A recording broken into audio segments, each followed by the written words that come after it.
24. Green for goo.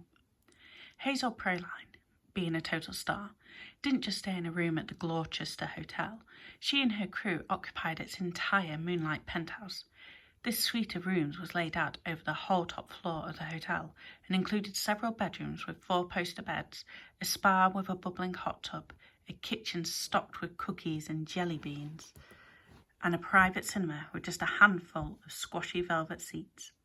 Not that Rose was in the mood to appreciate such luxury, not with her mind squawking like an overcrowded aviary, the shrills of one side fighting with the shrieks of the other about what might have happened to Alex and Aries. "You're going to be fabulous," said Medea, smiling into Rose's worried face. She linked arms with Rose as Hazel Praline's PA, a flustered young woman with a glossy chestnut bob, gabbling into a silver mobile phone, led them down the penthouse's hallway. Around them, Rose was aware of Hazel's entourage, who'd stopped chatting amongst the potted ferns and jewel-coloured velvet chairs to watch them pass. She supposed they made a striking pair, she and Medea in their matching black trouser suits and stripy t-shirts, more like a couple of carefree sisters visiting a famous friend than a fashion designer and her new assistant. Or, squeaked the clear-thinking part of her brain, an ancient sorceress and her utterly confused apprentice. Snapping her phone shut, Hazel's PA showed them into the penthouse's main living area. This room was the size of a tennis court and dominated by a floor-to-ceiling window that stretched the whole length of the far side of the room. London's skyline twinkled in the morning light beyond the glass, and from where she stood, Rose could make out the London Eye, Big Ben and Westminster Abbey standing mistily in the early morning light behind the blue-back Thames. Around her, yellow satin sofas and curly-legged tables stood on soft sapphire blue carpet. Oil paintings and gold frames hung on the walls. Pots of pink roses and lilies stood on almost every surface, their spicy scent filling the air, each bunch displaying cards with messages from fans. "If you'd like to make yourselves at home," said the PA, plumping up one of the several gold cushions on the nearest sofa, "I'll let Miss Praline know you're here. She's rehearsing in the cinema room." Rose watched as the PA walked towards the pair of tall cream-coloured doors at the far end of the room. A snatch of music wafted out as she opened them, and Rose recognised the song as one of Hazel's, with a second identical voice singing along on top. Despite her bubbling anxiety, Rose's heart flipped like a pancake. "Gorgeous place, isn't it?" said Medea, dropping her sewing satchel on the floor to walk over to a giant aquarium in the corner, where glittery silver dollarfish flashed through the water. Rose gazed around her, soothed by the luxury and reassured by the normality of the familiar London. She could see through the window. The bewitched side of her mind began reassuring her more confidently, its voice like a tendril, choking her worries. Things would be all right, it said. She should simply enjoy the morning. After all, wasn't it already beyond her wildest dreams, or would she rather be sifting through trays of rhino beetle with her mother? She'd find Alex and Aries again, it promised, and they'd be absolutely fine. After all, if the sorceress were with her now, what could she possibly be doing to them? "Miss Praline will see you now," said the PA, dragging Rose from her thoughts. "I've some calls to make, so if you need me, I'll be down the hall in the office." Medea smiled and waited for the PA to leave. "This is it, then," she said, looking into Rose's eyes. She tucked a lock of Rose's hair gently behind her ear. "Just think what we'll achieve together."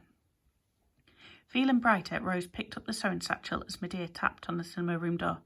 "Come in," called a warm Texan voice. Hearing Hazel's famous drawl coming from the other side of the door, Rose's legs felt wobbly as she followed Medea in. Hazel Praline, the Hazel Praline, stood smiling, dressed in a pink toweling robe, her long blonde hair piled in glossy curls on top of her head. Her movie, Rodeo Love, played on the screen behind her, but as Medea and Rose entered, she snapped a button on the remote control, freezing a picture of herself and rhinestone cowboy chaps riding a white horse on the wall. "Hayes," said Medea, "this is Rose Pottersby Weir, my new assistant, and a huge fan of yours." "How flattering," said Hazel, pressing more buttons on the control. She brought up the overhead lights and picked away over the empty jelly bean boxes scattered in the gap between the seats where she'd been dancing to hug Rose warmly. "So good to meet ya." Rose beamed, hardly able to believe her eyes. Hazel was just as spectacular in real life as she was in her Saturday morning television series. She seemed to glow with health, her skin golden, her eyes bright, her teeth a perfect white. It's amazing to meet you, said Rose honestly. Hazel smiled whilst Medea examined the beautiful pink dress hanging onto a silver clothes rail, wheeled against the wall. She lifted its skirt into the air and released it so that layer upon layer of chiffon floated down, each seeming to hang in the air for a moment like pink mist. Under the overhead lights, the crystals sewn onto its top layer sparkled like raindrops. Did you ever see anything so beautiful? Said Hazel. It's incredible, agreed Rose breathlessly, and it was. Believe me, the way it drifted was more like a wisp of cloud, tinged to a Turkish delight, pink by a glorious sunset, than anything commonplace as a dress. Medea slipped off her jacket before gently draping the dress over her arm, letting its skirts pull gauzy around her legs. Give me about 10 minutes set up, she said, then we can make the final alterations. Sure thing, said Hazel. She turned to Rose, smiling. You ever had a Texan hot chocolate? Rose shook her head. Then come with me, said Hazel. Hardly able to believe that she was actually here, Rose followed Hazel out into the penthouse's kitchen. Bright and airy, it was twice the size of her mother's kitchen at home and gleamed with marble-topped counters and shiny gadgets. Secrets in the cream, said Hazel, opening the giant fridge and taking out a bar of chocolate, some milk and a small china pot of double cream. It's from my uncle's ranch. Never tour without taking some with me. She set everything down on the island unit. You find a bowl to mix it with the milk, and I'll grate the chocolate. Temporarily distracted from her worries, Rose began stirring the milk into the cream, delighted to be here, to be wearing fabulous clothes, making hot chocolate with a pop star, and having fun instead of grubbing around some dusty archive with her mother. It's nice to have some company my own age, said Hazel, tapping the grater. Curls of chocolate fell onto the plate below. Rose smiled, thinking exactly the same thing. I suppose it must be hard travelling so much at a time. It is, said Hazel. I mean, it's exciting, and I know I'm lucky, but when we're touring, Daddy's so busy fixing everything, we hardly see each other. And even though there's loads of people around, it can be really lonely sometimes. Rose sighed. I know what you mean. You do? Whilst Hazel heated up the milk, cream and chocolate on the huge stove, Rose warmed 2 red china mugs and told the story about her father's disastrous expedition and how her mother had buried herself in work at one big museum after another ever since he disappeared. It was funny, Rose thought, the problems they shared, even though their lives couldn't be more different. Suddenly the girls heard a rapid frothing noise. The milk! They shouted together. Hazel grabbed the pan from the stove and poured the steaming chocolate into the waiting mugs before flipping the lid off the cream and adding another hefty dollop to each. And finally, she smiled, plucking a silver shaker off the counter to sprinkle multicoloured sugar crystals over the top. Rose beamed. She'd never seen hot chocolate so huge and sparkly and crazy looking. She lifted her mug and took a sip. Oh, so delicious. Like it? Said Hazel, setting hers down and noticing a blob of sugar-speckled cream on the tip of her neat nose. She looked at it cross-eyed. Like my new image? The 2 girls giggling together. Hearing Medea calling her, Hazel rolled her eyes and swiped the cream from her nose. Duty calls. Together they walked back into the living room. Medea stepped aside for Hazel to slip into the cinema room and looked at Rose. I don't want to be disturbed by anyone whilst I'm doing this, she said, so please stay out here and take any messages, okay? Rose looked up from spooning the cream from her hot chocolate and nodded happily. Above her, the chandeliers scattered rainbow light, and she sat down on a squashy sofa, thinking, as Medea closed the door behind her, that she might just love this job.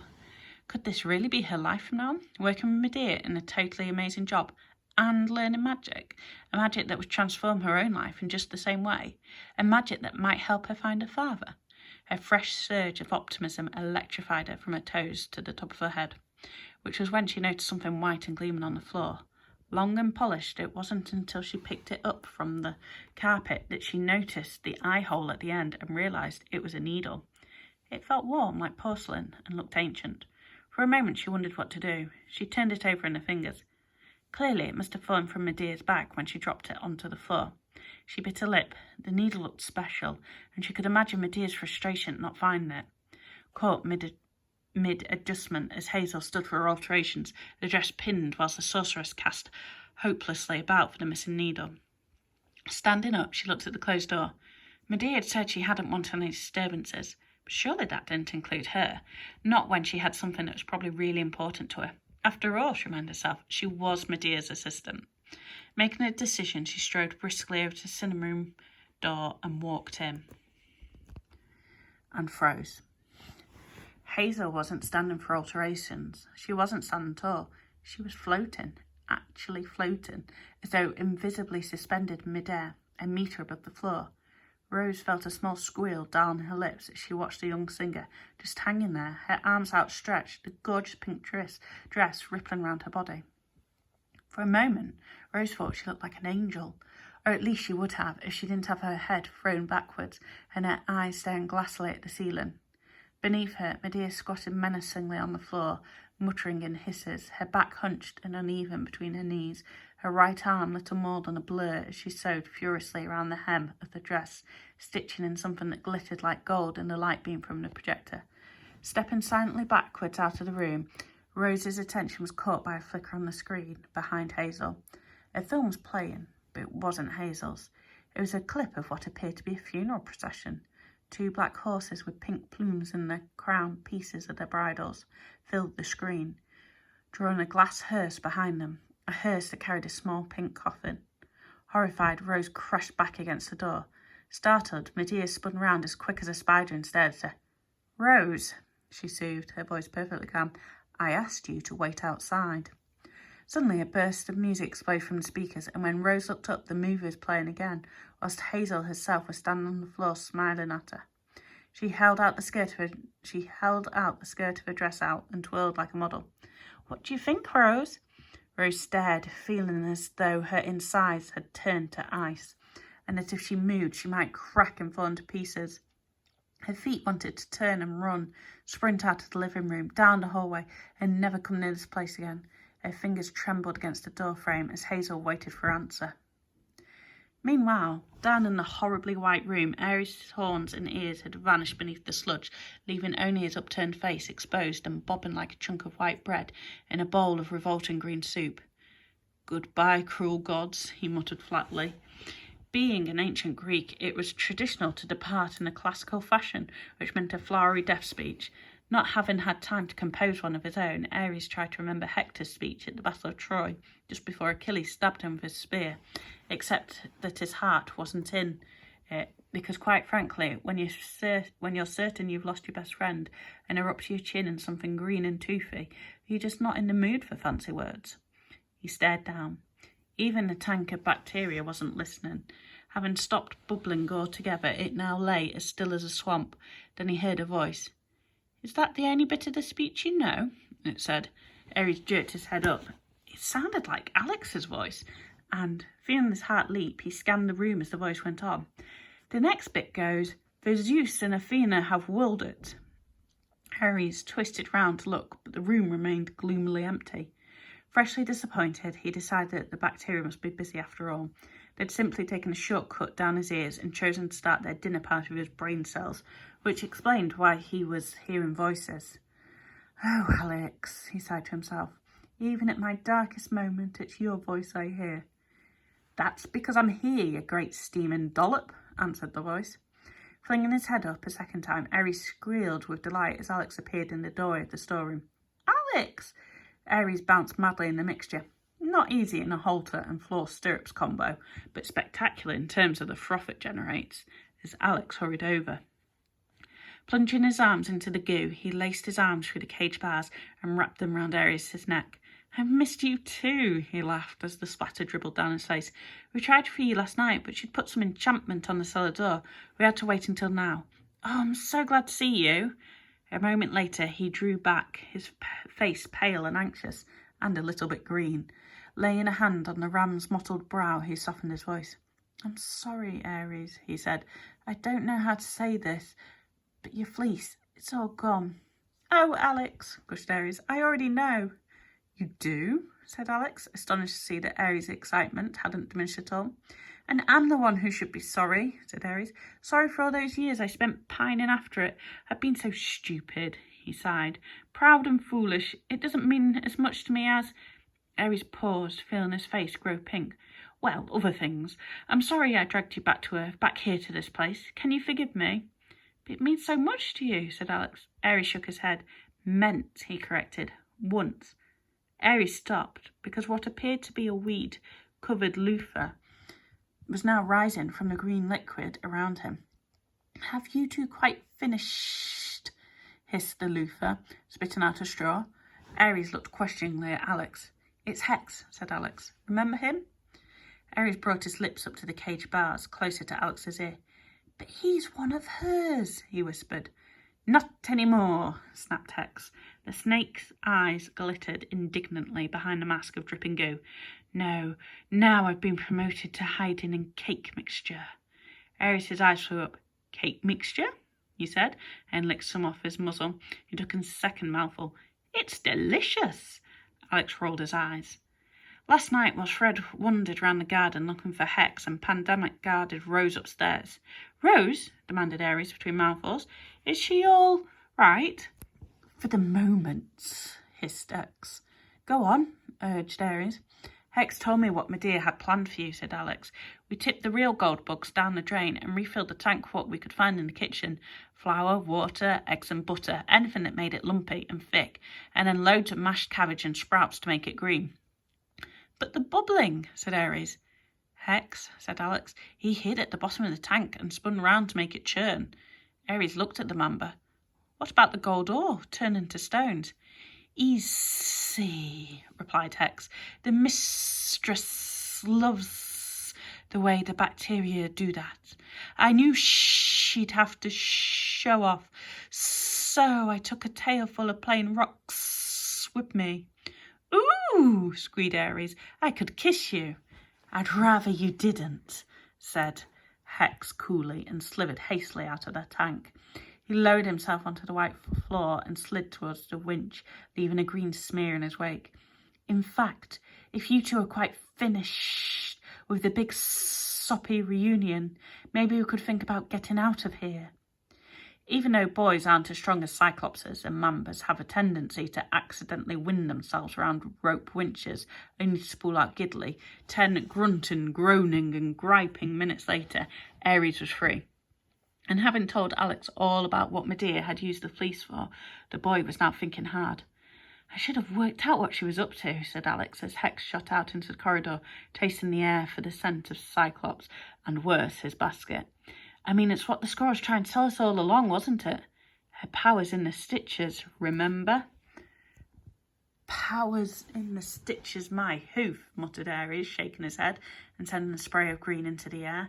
"The squirrel's answers were fuzzier than a statue in a Fenian fog. You should have let me eat it." "All clear," muttered Hex, bolting down the corridor like a grey-green lightning streak. Alex and Aries hurried after him out of the room. "Imagine all the hurt she's caused," said Alex crossly, now breaking into a jog to keep up with Hex, who whipped over the stony floor ahead. "All those people she killed." "And Hazel's next," wheezed Aries, "whoever she is." "Hex," shouted Alex. "Who's Hazel?" "Shh! Keep your voice down," hissed Hex, coiling back at them. "She's a singer, and her film premieres this afternoon. She's going to sing a few songs before they show it.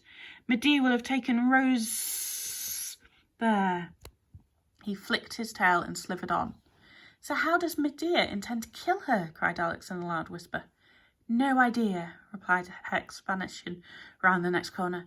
"And neither has she. She never knows how the will work. Shot, stabbed, hanged, beheaded, assassinated," he shuddered. "Finding out is all part of the fun for her." Alex ran after him and, turning the corner, recognised the same dreary passageway that Medea had led them down the day before, the one that led to the villa's entrance hall, and out. His heart soared. They were almost free, which was when he realised that Aries wasn't behind him anymore.